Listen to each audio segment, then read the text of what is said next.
안녕하세요, 여러분. 시민인문학 수업 5번째 시간입니다.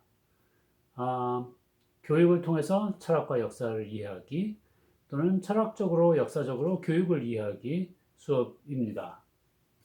예, 지난 시간까지 아, 교육이란 어떤 것이며 어떤 작용을 하고 그리고 그 목적은 무엇인가에 대해서 서설적으로 알아보신 다음에 그런 교육이 과거에 어떻게 펼쳐졌는지 역사적으로 살펴본다는 차원에서 동양, 즉 우리의 그 문화적 배경인 조선시대의 유교 교육에 대해서 알아보셨고 거기에서 거경 국리 같은 개념에 대해서 말씀드렸고 그리고 동시대에 저쪽 지구의 반대편에 있는 서구 쪽에서는 또 어떠한 교육이 전통적으로 이루어지는지에 대해서 말씀드리기 위해서 그 역사적 배경을 먼저 말씀드리기 위해서 뭐 이런 도표를 통해서 헬레니즘과 헤브라이즘이라는 큰 문명의 축에 대해서 설명을 드렸습니다. 그게 지난번 수업 내용이고 그리고 이것에 곁들여서 필립 아리에스라는 프랑스 역사학자가 제시한 근대 교육이 그 공교육이라는 것이 어떻게 전 세계에 퍼져나가게 됐는가 그 배경에 대한 하나의 설명에 대해서 말씀드렸죠. 그러니까 이 우리 인류가 이렇게 동네 애들을 전부 다 모아놓고 학교에서 교육을 시킨 것은 근대가 처음이란 얘기예요. 어, 예전엔 특권층만 교육을 받았으니까. 근데 모든 아이들 다 모여서 교육을 시키는 이런 방식, 공교육제도, 공공 전부를 교육에 그 혜택을 주고 그들에게 교육권을 부여하는 이러한 형태가 17세기, 18세기 지나면서 전 세계로 퍼져나가게 됐단 말이에요. 그래서 우리의 선조들께서도 일제강점기서부터 모두가 학교를 다니지 못했지만 보편교육이라는 그런 체제 안에 들어가게 됩니다. 이런 그 공교육이 팽창하게 된 데는 여러 가지 역사적인 원인이 많이 있죠.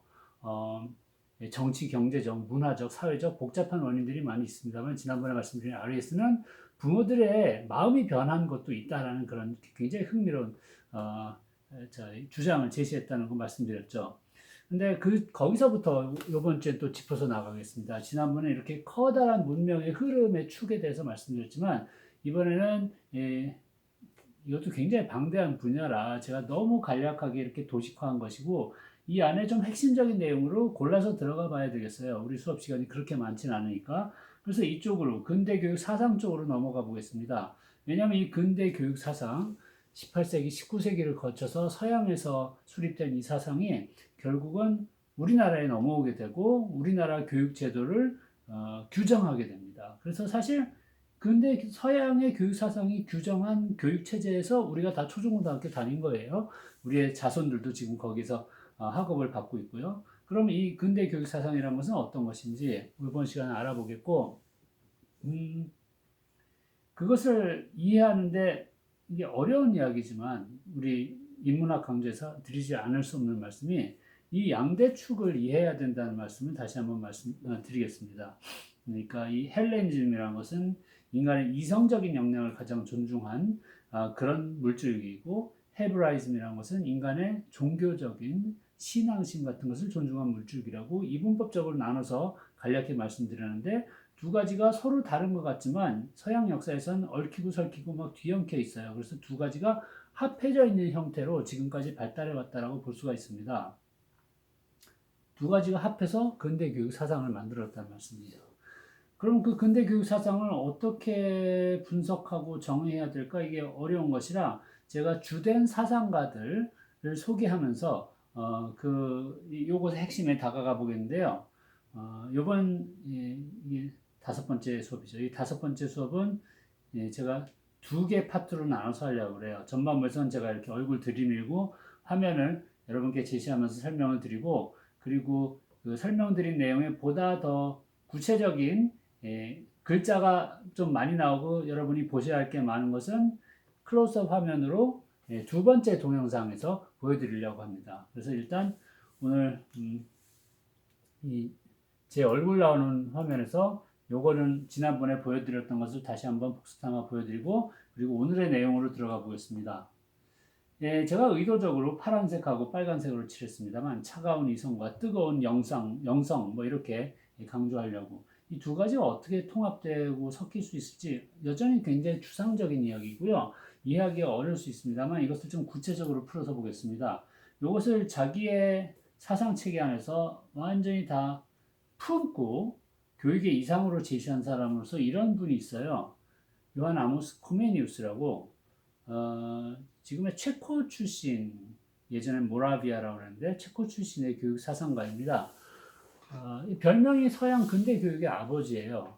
그러니까 대단한 사람이에요. 서양 고전 음악의 아버지 바하, 요한 세바스찬 바하 그러죠. 그 정도로 엄청난 위상을 가지고 있는 사람인데 그다지 세상에 널리 알려져 있진 않아요. 모르는 사람이 많아요. 교직과정 공부하고 그런 사람들이나 한번 들어본 그런 사상가입니다만 그건 뭐 여러 가지 역사적인 연유가 있습니다. 동구권 사람이라 서구에 좀 늦게 소개되거나 뭐 여러 가지 연유가 있습니다. 거기까지 들어가지 않겠고 어쨌든 뒤늦게 좀 발굴이 돼서 예를 들어 여러분도 그 아시는 분도 계시고 많이 들어보셨을 저 스위스 출신 프랑스에서 활약한 삐아제라는 교육 철학자 있죠. 교육 심리학자이기도 하고 삐아제가 이 사람을 다시 재평가하고 유네스코에서 재평가하고 그래서 20세기 후반서부터는 서양 교육을 대표하는 사상가로서 자리매김한 분이에요. 코메니우스는 원래는 그 개신교 신학자이거든요. 그래서 목사님이에요. 그러면서 명망 있던 신학자였는데 인생이 굴곡이 굉장히 심했던 분입니다. 그러면서 그 굴곡송에서 자기가 견지했던 세상, 세계관과 다른 쪽에 손을 뻗어서 그 세계를 이해해보고자 했어요. 그 세계가 뭐냐? 이분 목사님인데 자연과학 쪽에 손을 뻗었습니다. 그래서 당대 자연과학적인 연구 방법론의 대가라고 할 수 있는 영국의 철학자 프란시스 베이컨 같은 사람의 그 연구에 심취해서 자연과학적인 세계관을 굉장히 확장시키신 분이에요. 그리고 나중에 다시 자기 위치로 돌아왔는데 돌아왔을 때는 원래 그 개신교 신학자하고는 좀 다른 사람이 돼 있었어요. 당대 시각으로는 또 요즘의 보수적인 기독교 신도 시각으로도 이단이다라고 말할 수 있을 정도로 원래 자신의 그런 기독교 정통 관점에선 벗어난 사람이 되어버렸습니다. 그런데 그 사람이 가지고 있었던 관점, 인간 성장관이 바로 서양 근대 교육사상의 그 중추에 들어가게 됐다는 말씀이에요. 그게 뭔지 또 도식적으로 좀 간단히 말씀드리겠습니다. 여기까지 코메니우스까지는 제가 좀 도식적으로 말씀드리겠어요. 좀 빨리 넘어가느라고. 왜냐하면 그 다음에 올 사람한테 집중하기 위해서 그런 거니까 이해해 주십시오. 코메니우스가 인간 성장의 지향점으로 봤던 것은 이 사람은 16세기 말에 태어나서 17세기에 활동한 사람이거든요. 17세기부터는 서서히 유럽의 도시에 학교들이 생겨났어요. 그래서 그 학교에서는 예전과 달리 아까 말씀드린 것처럼 많은 아이들을 모아다가 한두 명이 아니라 수십 명씩 모아다가 교육을 시키기 시작한 거예요. 얘네들은 8, 9살짜리도 있지만 14살짜리도 있고 각양각색이에요. 그러면 얘네들을 어떻게 교육해야 되나 하는 그런 원칙이 없어요, 지금. 그러니까 전례가 없는 것이에요. 뭐 미리 한 사람 있어요. 좀 따라서 할 거 아닙니까? 그래서 그 전례가 없는 상태에서 이 코메니우스 선생이 어떤 모범이라든가 원칙, 원리 같은 것을 제시함으로써 근대 교육의 아버지라는 위상을 부여받게 되죠. 이분이 생각하기에 인간 성장의 지향점은 우리가 알고 있는 근대 교육의 이상인 지덕체가 아닙니다. 지덕체는 너무 쉽게 이해하죠. 지덕성이란 말이에요. 성이 무엇이냐? 섹스할 때 성자가 아닙니다. 이런 성자예요. 성스럽다는 성자죠. 이게 밑에 제가 라틴어를 적어놨습니다만 에루디티어는 지성이고 비르투스는 덕성이고 현대 영어의 virtue라고 하는 것이고요. 피에타스는 현대 영어의 piety라고 있습니다. 이것은 경건함, 성스러움 이런 이야기입니다. 즉 종교성이라는 것이에요. 신앙심, 영성 이런 개념이 속하는 범주입니다. 그러니까 사람이 완성되기 위해서는 자라나서 완성되기 위해서는 지성과 덕성, 지성 당연히 우리 있어야 되죠. 지식, 이성, 사고력, 논리력 이거 다 있어야 돼요. 거기에 덕도 갖춰야 된다는 것이죠. 왜냐하면 다른 사람하고 같이 살아야 되니까. 양보도 하고 베풀기도 하고 내 것도 챙기고 사이가 좋아져야 될 거 아니에요. 부모 자식이 돼야 되고 덕성이 당연히 있어야 됩니다. 근데 그걸로 다가 아니에요. 거기에 물론 몸은 중요합니다. 근데 몸은 그냥 기본으로 깔고 인간의 완성에는 성스러움을 지향하는 게 있어야 된다는 말이죠. 자, 이것에 여러분이 동의하건 말건 제가 그거 말씀을 드린 게 아니라 그건 좀 앞으로 계속 좀 생각해 보고요. 이러한 지향점은 무슨 의미를 가지고 있냐면 아까 지난 시간서부터 말씀드린 서양의 그 사상사적 줄기라는 차원에서 보자면 이렇게 말씀드릴 수가 있겠어요.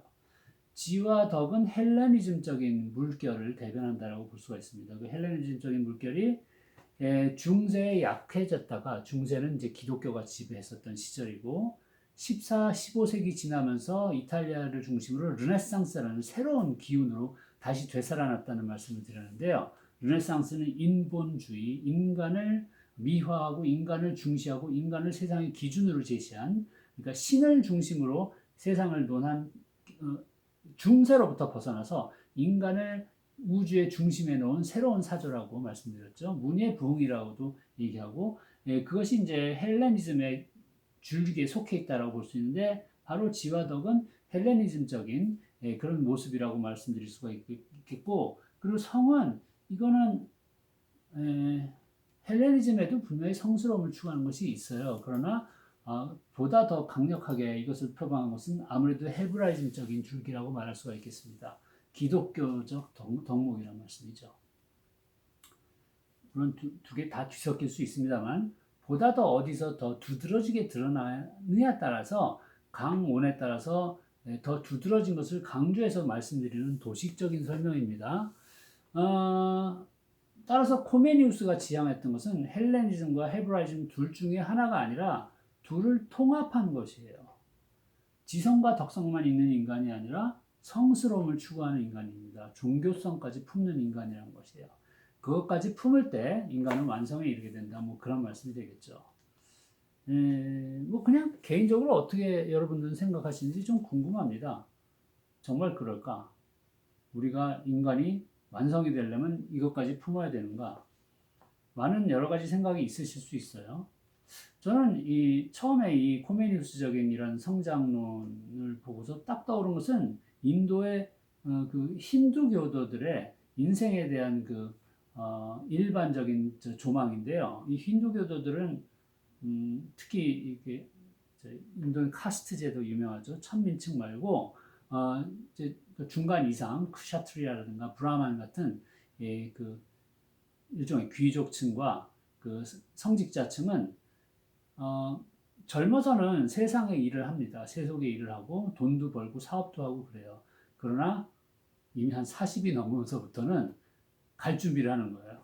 갈 준비가 뭐냐? 장례식 준비가 아니라 죽을 준비가 아니라 사실은 죽을 준비이긴 한데 이쪽으로 넘어간다는 겁니다. 자신 재산 같은 건 다 물려주고 속세를 떠나서 유랑을 하거나 산에 들어가서 참된 자신을 닦는다는 것이죠. 자신의 신성을 드러내기 위한 수양에 들어간다는 것입니다. 그러니까 힌두교도들도 인간이 완성에 이르기 위해서는 젊어선 여기에 집중하지만 결국은 이것이 있어야 된다는 그런 의견을 갖고 있다라고 저는 이해를 하거든요. 이것이 우리 현대인도 이런 이해를 갖고 있나 모르겠네요. 여러분도 다 각자의 의견이 있으실 거예요. 참고로 저는 종교가 없어요. 전 무교예요. 다만 모든 종교의 오리지널 선생님들 계시죠? 예수, 부처님 이런 분들을 굉장히 존경한다는 말씀만 드립니다. 그래서 저는 종교를 갖자는 이야기를 찬동하는 사람은 아니에요, 개인적으로. 그러나 종교성이 인간을 완성에 이르게 한다는 이런 대가의 말씀에 대해서는 경청하고 배우려고 합니다. 쉽게 이것이냐 저것이냐를 이분법적으로 볼 수 있는 문제는 아니라고 봅니다만 어쨌든 저는 이제 코메니우스에 관심이 많습니다만 시간 관계상 이 사람보다는 훨씬 더 유명한 다른 사람 이야기로 넘어갈게요. 그게 누구냐면 제가 플러스를 빼뜨렸네 여기다. 이걸 더해야 인간 완성에 도달한다는 것이고 다음 페이지로 넘어가면 이런 사람입니다. 오늘 제가 여러분께 중점적으로 설명드리려고 한 사람이 바로 장자크 루소입니다. 루소는 18세기에 스위스 태생의 철학자이자 교육자이자 뭐 문필가인데요.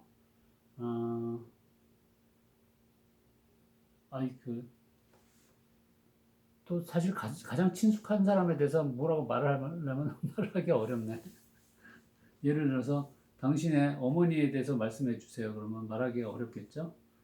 아니 뭐 루소가 그 정도로 저한테 중요하다는 말씀은 아닙니다만 그래도 제일 제가 많이 공부를 하고 알고 있는 사람인데 한마디로 이렇게 말씀드릴게요.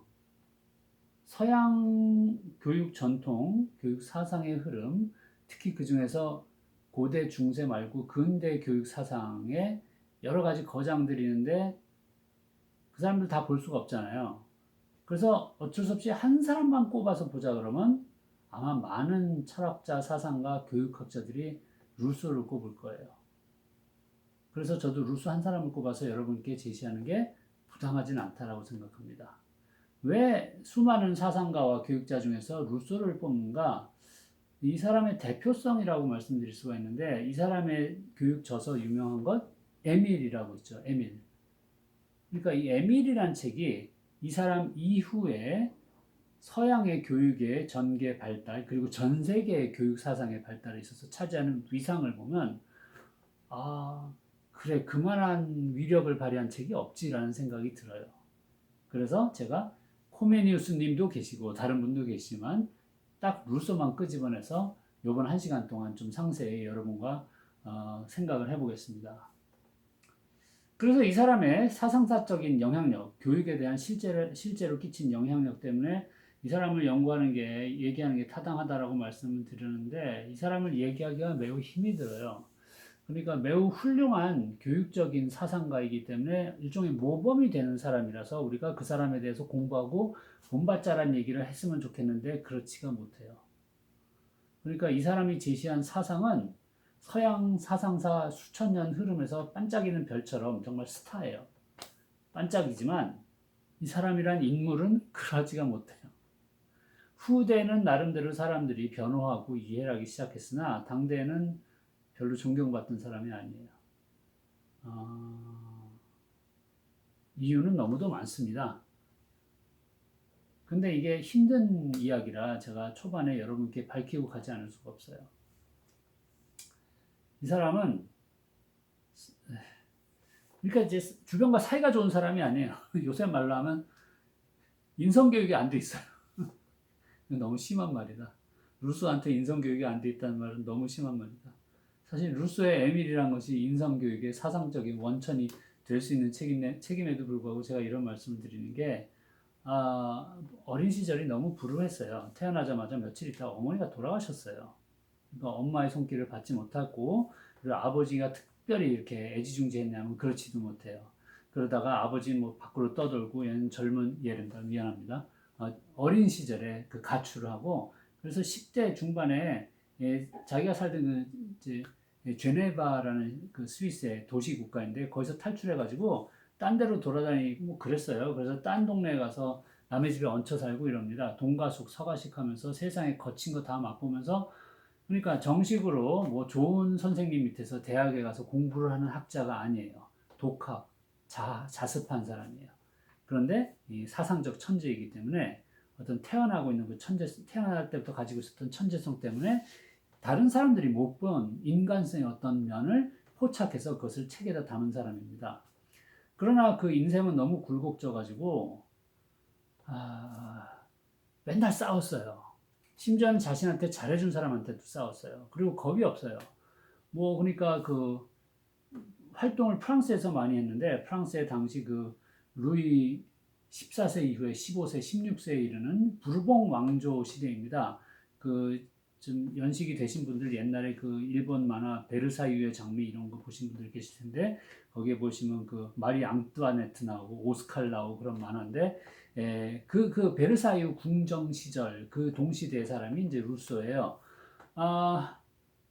그런 막강한 힘을 가진 왕을 비판하는 책을 마구 펴냅니다. 사회계약론, 사회계약론은 근대의 시민혁명의 뭐 성서격인 책이에요. 그러니까 정치 사상사에 있어서도 이 사람의 책은 뭐 거장의 책으로 자리매김하고 있고 인간 불평등 기원론 등등 세 기의 문제작을 이 사람들이 출판했습니다. 이 사람이 출판했습니다. 왕정에 대들고 다행히 왕정이 이 사람을 별로 신경 쓰지 않았는데 그리고 프랑스에서 가장 힘센 집단 중에 하나인 카톨릭 교회에 대항하고요. 카톨릭 교회를 존중하지 않는 글을 썼어요. 그게 하필 이제 에밀이란 책 안에 들어가 있어요. 그것 때문에 에밀이 금서 조치를 당하고 루소는 이제 거의 사실상의 뭐라고 해야 되나 파문을 당하면서 카톨릭의 파문을 당하면서 신변의 위험을 느껴서 도망치고 탈출 행각을 벌이게 됩니다. 그리고 또 당대 지성계에서 가장 힘이 있었던 계몽주의 학파가 있었는데 그 사람들이 이 루소의 선배격 되는 사람으로서 가난하고 그러니까 요새 말로 가방끈도 짧은 루소의 천재성을 알아보고 잘해줬어요. 그 계몽주의 학파에 있는 사람들이 굉장히 인격이 훌륭한 사람들이라고 저도 생각하거든요. 근데 그 선배들하고도 또 싸워요. 당신들이 잘못한다, 내가 더 잘났다 이러면서 싸워가지고 당시에 살아있을 때 세간의 손가락질을 많이 받았습니다. 그건 성격이 모나서 그렇다고 칩시다. 이게 변호하기 힘든 게 여성 편력이 심하다는 평가를 많이 받아요. 어머니가 태어나자마자 돌아갔으니 모성에 대한 집착이 있을 수 있겠죠. 애착이 이루어지지 않은 엄마에 대한 그리움이 있을 수 있겠죠. 제가 갑자기 넘겨버렸네.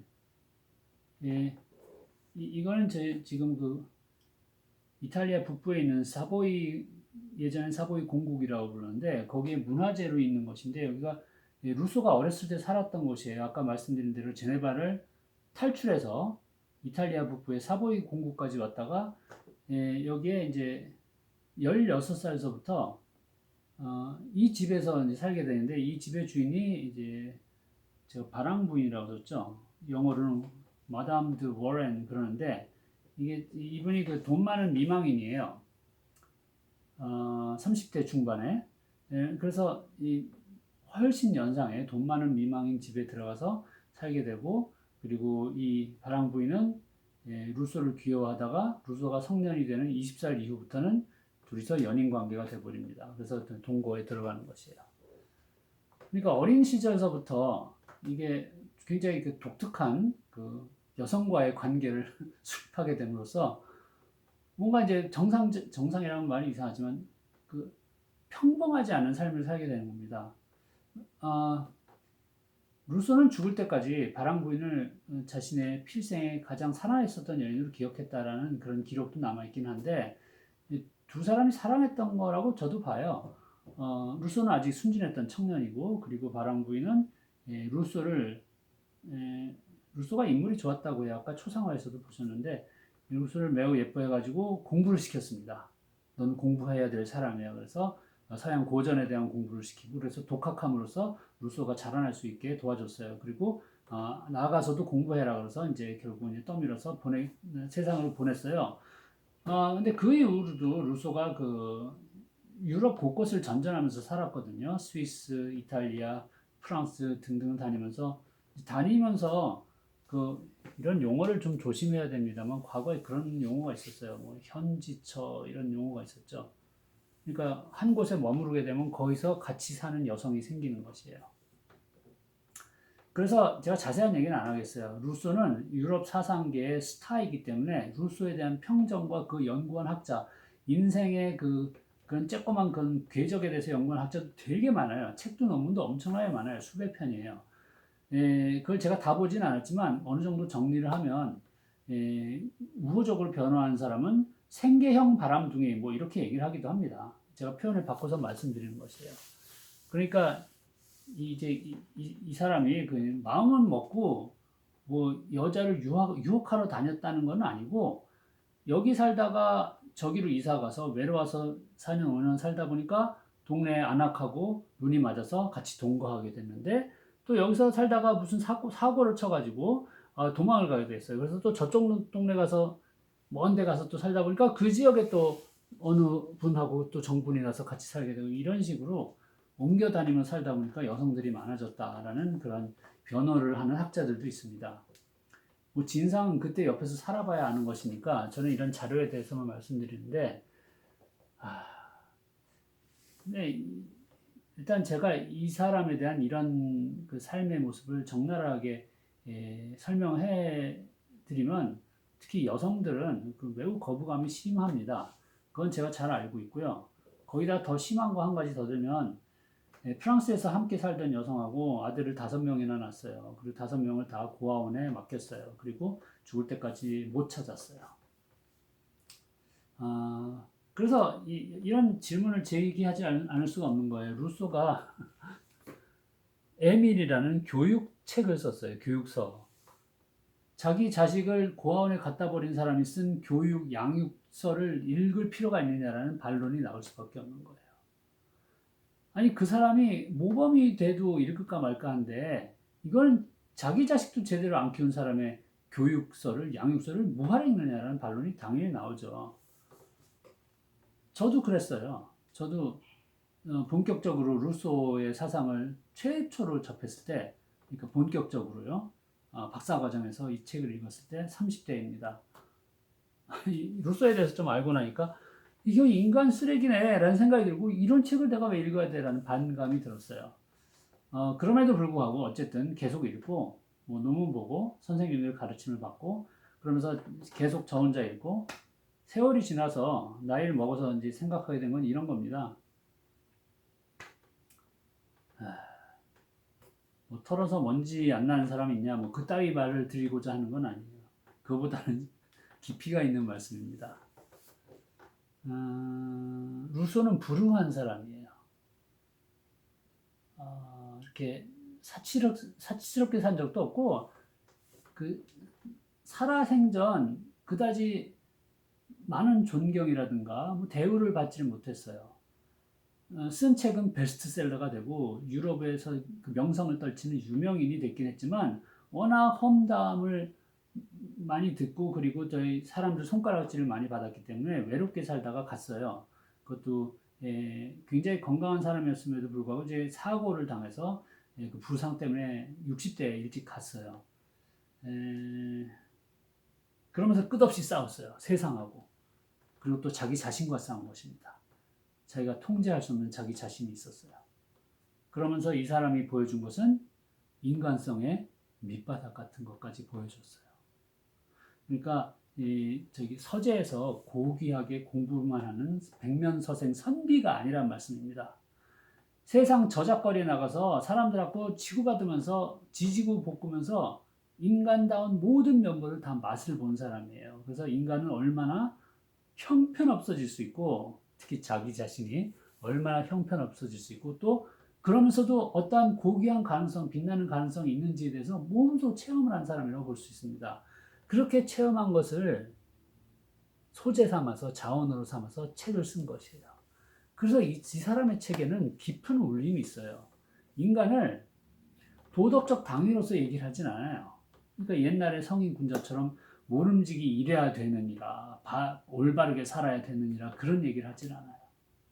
인간이 얼마나 유혹에 약하고, 그리고 까딱 잘못하면 저 낭떠러지로 떨어져서 형편없는 지경에 이를 수 있는가, 그것을 아주 절감하는 사람입니다.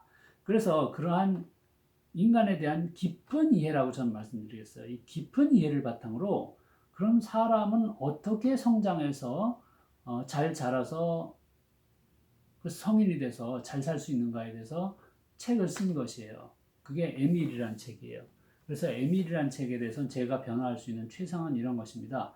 루소라는 사람이 인격적으로는 문제가 너무 많았고 당대의 명성도 형편없었고 실제로 형편없는 짓을 한 사람이겠지만, 그러나 그러한 삶을 통해서 자신을 돌아보고 깊이 성찰하고 반성하고 그 추출물을 가지고 이 작품을 만들어서 우리들 동족 인류한테 제시했어요. 그래서 루소 자신의 삶은 희생됐습니다. 별로 누린 게 없어요. 그러나 자신의 삶, 자신의 자아를 내버림으로써 우리 동족을 위해서 인간은 이런 존재다라는 하나의 그 매우 귀한 자료를 제시하고 갔다라고 저는 평가를 하겠습니다. 굉장히 별로 안 좋은 사람을 합리화한다 이렇게 생각하지 말아주세요. 저도 십수년 지나면서 루소를 이렇게 생각하게 됐는데 저처럼 이렇게 생각하게 된 사람들이 꽤 많이 있습니다. 예를 들어서 루소의 가장 동시대 가장 요새 말로 광팬이라고 할까? 이런 사람이 누구냐? 바로 독일의 철학자 임마누엘 칸트예요. 아시는 분은 아시겠지만 칸트는 서양 철학사 2000 수백 년에 있어서 최고의 범생입니다. 범생이 중에 범생이. 그런 사람이 없어요. 자기 공부에만 몰두해서 결혼도 안 하고 독신으로 살다가 오로지 공부만 하다가 간 사람이에요. 칸트는 서양 철학사에 5명 손꼽으로 하면 들어갈 그런 대가이죠. 그리고 도덕적으로도 자신을 늘 수양하고 흐트러짐 없이 살기 위해서 노력한 그런 범생이 칸트가 놀러 다니지도 않았어요. 자기 고향 퀘닉스베르크에서 한 발짝도 밖으로 나가본 적이 없다는 사람입니다. 그리고 전에 내려온 유명한 이야기가 맨날 똑같은 시간에 동네를 산책을 해서 칸트가 올 때 되면 동네 사람들이 시계를 맞췄다는 그런 전설이 믿기 힘든 전설이 내려오고 있는 그런 정도의 사람인데 그 사람이 그렇게 루소를 흠모했어요. 칸트 집안에 걸려 있었던 그림 하나가 루소 초상화였다고 그러고 에밀을 탐독했습니다. 참 신기하지 않아요? 칸트도 당시에 루소에 대한 그 소문 알만한 건 다 알고 있었을 텐데도 불구하고 루소의 사상에는 그렇게 흠뻑 심취했어요. 그래서 칸트는 루소보다 한 10년쯤 젊은 세대인데 루소 죽은 다음에도 에밀에 담겨있던 사상을 자기의 철학적인 개념하고 연결해서 세상에 이렇게 전파한 그런 사람이라고 볼 수 있습니다. 웃기죠? 범생이가 이런 방탕한 사람을 그렇게 흠모했다는 것이. 그러나 이제 굉장히 자신에게 없었던 반대 쪽을 또 흠모하는 게 사람이기도 하니까요. 지금 괜히 이 그림을 오래 보여드리는데 잡설이 길었습니다. 그래서 루소의 내면적인 모순성이 있는데 그런 모순성이 바로 인간의 모순성을 반영하고 있고 그렇기 때문에 루소의 책이 읽을 가치가 있다는 말씀 제가 이렇게 길게 드렸어요. 죄송합니다. 넘어가야겠습니다. 이거는 제가 루소가 이런 책을 쓰게 된 그 배경을 설명하기 위해서 가져온 그림인데요. 중세 유럽, 그러니까 중세니까 고대 그리스 로마 시대 가고, 그러니까 한 5세기경서부터 13, 4세기까지를 유럽의 중세라고 부르죠. 우리는 흔히 암흑기 이렇게도 부르는 기독교 교회가 왕권만큼 힘이 셌었던 그런 시절이고, 그 기사들이 와서 칼싸움하고 왕자의 전쟁인가, 왕위의 전쟁인가, 이런 작품에 많이 나오는 그런 시절이에요. 여기에 이 사람들이 농노입니다. 농노. 그러니까 노예인데 농지에 묶여 있는 노예들이에요. 그리고 여기 있는 건 성이죠. 그러니까 이 성을 중심에 놓고 이런 경작지들 있잖아요. 이런 경제 단위를 장원이라고 불렀어요. 장원 경제라고 하는데 이 경제력의 원천은 물론 이들이 경작하고 있는 밭이 있고요. 그리고 옆에는 이제 목초지가 있어요. 그래서 거기서 양 키우고 그리고 젖자고 그런 목초지 있고 또 이쪽에는 이제 살림이 있습니다. 그래서 여기서는 목재를 또 충당합니다. 이런 것으로 이루어진 농경 경제 이제 장원 단위로 이루어졌는데 여기에서 제가 보여드리고 싶은 것은 중세 유럽인들의 사회 계층이에요. 사회 계층, 중산층, 상류 이렇게 나누는 계층 말씀입니다. 여기에는 밑바닥에 있는 농노들이 보이죠? 사실 수적으로는 제일 많은 사람들이에요. 8할, 9할에 이른다고 볼 수가 있습니다. 근데 농노 말고 여기 사는 사람들은 귀족이 살죠? 성주, 영주 이런 사람들이 살아요. 극소수 최고위층이에요. 그래서 최고 엘리트들하고 여기 농노들하고 여기 사회계층인데 또 여기 성당이 있잖아요. 성당 안에 성직자들도 있어요. 이 사람들도 띵가띵가 잘 먹고 잘 살던 최고위층입니다.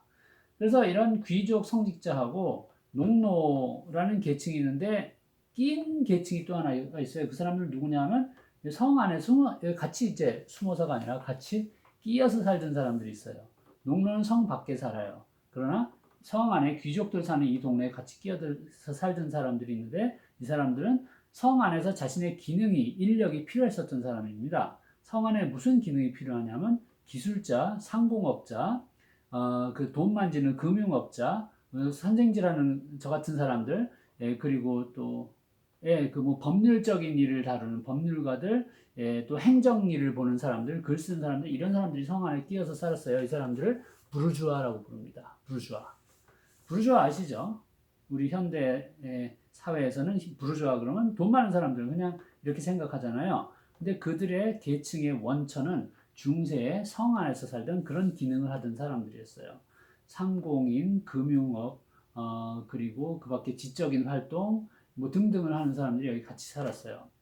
이 사람들은 중세에는 천대받고 좀 대접을 잘 못 받았어요. 그런데 세월이 변하면서요. 유럽이 14, 15, 16, 17세기 이렇게 가면서 흔히 말하는 신대륙이 아니라 구대륙이지만 그들이 처음 간 아메리카 대륙 쪽으로 진출하고 그리고 아시아하고 교역도 또 늘어나고 그래서 대항해 시대가 오면서 유럽의 경제 구조가 바뀌기 시작합니다. 그러면서 이 성이 도시화되면서 성에 재화가 모이게 돼요. 돈이 여기에 모여요. 그러니까 그 돈을 다룰 일을 많이 하는 이 안에 있는 상공업자와 은행가 법률가들이 엄청난 부를 획득하게 됩니다. 그래서 부르주아가 부자가 되는 거예요. 자, 루소가 활약했던 18세기경에는 부르주아들이 이미 부자가 돼가고 있었어요. 그런데 여기 원래 살던 저기 귀족들 있죠? 왕족이라든가 귀족들은 옛날 그 지배 계층인데 부르주아한테 여전히 세금을 많이 받아먹고 있었어요. 그래서 부르주아가 불만이 잔뜩 쌓입니다. 불만이 터져 나온 게 무엇이냐? 1789년에 프랑스 대혁명이에요. 프랑스 대혁명은 그냥 시민혁명이 아니라 부르주아 시민혁명입니다. 물론 대혁명에 그 가난한 파리의 시민들이 많이 참여했죠. 그러나 선봉에 서고 그들을 조직하고 그리고 앞장서서 작전을 짰던 사람들은 은행가, 법률가 같은 부르주아들이에요. 부르주아가 이런 왕족, 귀족한테 더 이상 뜯기기를 이제 참을 수 없다 이렇게 돼서 일어난 것이 프랑스 대혁명입니다. 루소는 프랑스 대혁명을 발발하기 전에 죽었어요. 그러나 그런 혁명 같은 것이 올 것을 예감했고 그 혁명에 경전이 된 사회 계약론 같은 것을 쓴 사람이기도 하죠. 그리고 이 사람이 루소가 보통 사람이 아닌 직관을 가지고 있어서 혹시 예지력이 있었는지 모르지만 이렇게 전망했어요. 앞으로 유럽은 부르주아가 득세하는 세상이 될 것이다라고 전망했어요. 그리고 루소는 부르주아를 아주 싫어했어요. 왜 싫어하냐? 돈밖에 모르고 너무 이기적이다라고 본 것입니다. 루소 같은 생각을 가졌던 당대의 사상가들 굉장히 많아요. 근데 그건 생략하기로 하고 어쨌든 루소가 보기에 앞으로 여기 숨어서 살던 중세는 찍소리도 못하는 부르주아들이 돈이 많아가지고 세상의 주인이 돼서 떵떵거리고 살게 되면 유럽은 망조가 들었다라고 생각한 거예요. 왜냐하면 세상을 이끌 지도자 그룹이 훌륭해야 되는데 부르주아는 아니라는 겁니다. 부르주아는 너무 이기적이고 소심하고 돈밖에 모르고 공동체를 전혀 배려하지 않는다는 거예요. 그래서 루소가 에밀을 썼다라고 평가들을 많이 합니다. 에밀은 뭐냐? 부르주아 같은 쬐꼬만 인간상을 대체해줄 커다란 인간상으로서 에밀이라는 인물을 제시했다는 겁니다. 따라서 이 에밀이라는 책, 이제 이 처음에 초판 나왔을 때 이런 모습을 가지고 있었다고 하는데요. 이건 이제 그리스 신화에서 그 유명한 태어난 아킬레스를 그 씹기는 뭐 그런 모습이 사파로 들어가 있습니다. 여기 그 장자크 루스라고 써 있죠. 제네바의 시민 뭐 이렇게 써 있습니다. 이 에밀이라는 책은 그러니까 루소가 중년의 지식인인 루소라는 아저씨가 에밀이라는 7살 먹은 소년을 데려와서 그 소년이 15살, 20살 될 때까지 계속 교육시키면서 가정교사로서 키워가는 그런 모습을 담고 있어요. 따라서 많은 사람들이 이것이 아동 양육 지침서라고 생각하는데 그런 면이 있습니다만 그러나 그보다 훨씬 더 거창한 문명사적인 그 취지가 담겨 있다는 말씀 드릴 수가 있습니다. 무슨 문명사적인 취지? 부르주아보다 더 존경할 만한 인간상을 제시하겠다는 거예요. 에밀이 그런 사람이란 겁니다. 그럼 에밀이 어떤 면에서 그런가에 대해서 이 책을 보면서 생각을 해봐야 되겠어요. 루소가 그래서 부르주아에 대해서 불만이 많거든요. 이제 지난 시간에 말씀드렸던 프랑스 사학자 필립 아리에스가 목격한 것처럼 17, 18세기가 되면서는 프랑스 사람들이 도시에 살던 돈 좀 모은 사람들이 아이들을 학교에 보냈단 말이에요. 그런데 그 중에서도 돈 많은 부르주아들은 고급 기숙학교에 보내는 겁니다. 자, 이게 뭐 지금 우리 당대도 그런 학교들 모습을 여러분 상상하실 수 있죠. 우리나라엔 그런 형태의 학교가 많지 않습니다만, 뭐 서구에는 또 미국 같은 데는 그러니까 가장 그 부유층 자제들이 가는 그런 기숙학교들이 있단 말이에요. 근데 거기에 대해서 루소가 이런 그 반론을 펴는 거예요. 이런 거는 뭐 제가 하나하나 읽고 가면 시간이 너무 늘어지니까 간편하게 여러분 포즈 누르시고 잠깐 한번 다 읽고 그리고 계속 따라오시는 게 낫지 않겠어요? 그러시죠. 한번 읽어보시죠. 읽으셨다고 치고 생각해 보세요. 무슨 말씀인지 아시겠죠? 돈을 들여서 공부 잘 시킨다는 고급 학교에 보냈는데 걔네들이 엄마 아빠하고 떨어져서 살고 나중에 돌아오니까 사이가 서먹서먹하더라 그런 얘기입니다. 그게 뭐 이렇게 대수냐라고 말할 수도 있겠어요. 그래 뭐 좀 그렇다고 쳐도 엄마 아빠하고 사이가 좀 떨어져도 애들이 그 뭐 저기 명문대 들어가고 하버드 들어가고 그러면 될 거 아니야. 물론 이제 프랑스에 하버드가 없습니다만. 그래서 성공하면 될 거 아니야 라고 뭐 반론을 필 수도 있겠습니다만 루소는 거기에 반대하는 사람이에요. 왜? 엄마 아빠하고 잘 지는 게 중요하다고 본 사람입니다. 명문대 가는 것보다 똑똑해지는 것보다 잘하면서 엄마 아빠하고 사랑을 나누는 게 더 중요하다고 본 사람이에요. 왜? 인간이 그러한 존재라고 이해하기 때문입니다. 이해가 되세요? 물론 명문대 나오고 돈도 벌고 다 중요해요. 그러나 루소 입장은 그거 다 갖춰서 나중에 사랑도 할 줄 모르면 뭐하러 사느냐 이런 말입니다. 공감이 가세요? 저는 루소를 생각하면 할수록 그 루소의 입장이 공감이 가요. 특히 그 외로움이 많았었던 그런 사람일 테니까. 근데 그거보다도 이런 루소의 입장 때문에 루소를 그 낭만주의자니 감상주의적인이라고 지적한 사람인데 저는 거기 동의하지 않습니다. 저는 사람이 사랑으로서 산다라고 진술하는데 말을 하는데 그 이유는 거의 생물학적이에요. 거의 과학적이에요. 그러니까 사랑을 전 낭만으로 보는 게 아니라 인간의 당연한 속성으로 봅니다. 그 속성을 제대로 살리고 살면 잘 살아요. 그러나 그걸 제대로 발휘 못하면 못 살아요. 그래서 이것은 저한테는 낭만이나 감상이 아닙니다. 인간답게 살기 위해서는 사랑이란 역량을 키우거나 발휘를 해야만 되는데 이렇게 어릴 때부터 멀리 떨어져서 부모하고 멀리 떨어져서 살면 그런 그 역량을 키울 기회를 놓쳐버린다 이런 비판을 하고 있어요. 그래서 루소의 지향점은 사랑으로 아이를 키우는 것입니다. 어떻게 키우냐? 공부하라고 마구 그 채찍질하고 그러는 게 아니에요. 아이가 자연스럽게 자기 안에 가진 것을 끄집어내면서 살도록 옆에서 조심스레 지켜주는 그런 것입니다. 그래서 이것도 잠깐 포즈하고 읽어보십시오. 쉽게 이해가 되시죠? 이 에밀에 나온 글들이 다 이래요. 아까 말씀드린 칸트는 한 세 줄만 읽어도 머리가 혼란해지고 더 이상 못 읽겠다라는 생각이 드는데 뭐 순수이성 비판이니 그런 철학서를 보면 근데 에밀은 그렇지가 않아요. 이렇게 평상화로 써 있어요. 그래서 쭉쭉 그냥 읽혀요. 뭐 어휘가 걸리지가 않아요. 근데 읽다 보면 뭐야? 뭐 이런 게 있었어? 라는 생각이 들게 하는 그런 힘이 있는 고전입니다. 이런 내용들이에요. 너무 당연하죠. 우리 그 화분을 키우는데 빨리빨리 자라. 그리고 야단친다고 화분이 빨리 자랄 리가 없잖아요. 꽃이 더 잘 필 리가 없잖아요. 그것하고 같은 거예요. 아이는 자기 페이스대로 자라는 거예요. 그러니까 어떤 바보 같은 부모가 너 왜 키가 그거밖에 안 돼? 빨리 자라. 그런 말 안 하겠죠. 그런 사람이 있을 리가 없죠. 그런데 그것을 아이의 지적 능력에 대고 그런 요구를 하는 경우는 있을 수도 있단 말입니다. 왜 공부를 못해? 이런 거죠. 아니, 아직도 그것도 이해를 못해? 그건 못하는 게 아니라 이 아이의 개성으로선 아직 거기에 다다르지 않았다고 보시면 되는 것인데 이걸 이해를 못하는 것이에요. 이것하고 똑같은 어리석은 케이스를 현대 부모들도 많이 자행하고 있다라고 저는 생각을 합니다. 기다려줘야 된다는 것이에요. 알아서 다 큰다는 겁니다. 왜? 이 안에 내장된 자연의 성장 프로그램이 있는 것이에요. 이게 이상해요?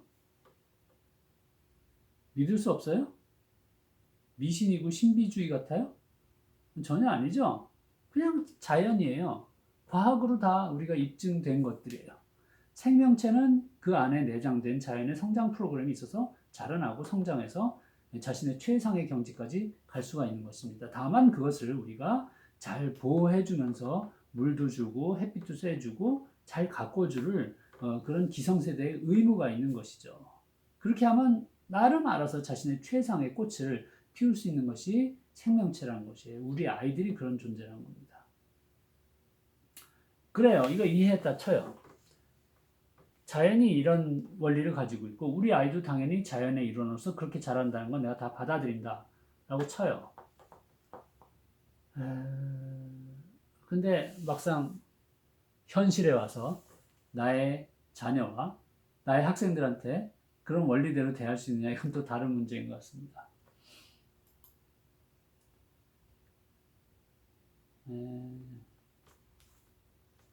루소는 이런 말을 하고 있어요. 시간을 낭비하래요. 시간 낭비할 수 있어요? 이게 한국의 부모님들 듣기 싫어하는 말이죠. 어떻게 시간 낭비해? 그 시간 조금 남은 거라도 잘 활용해서 영어 단어 한 자라도 더 외워야지. 라고 요즘 부모님들도 그러시나요?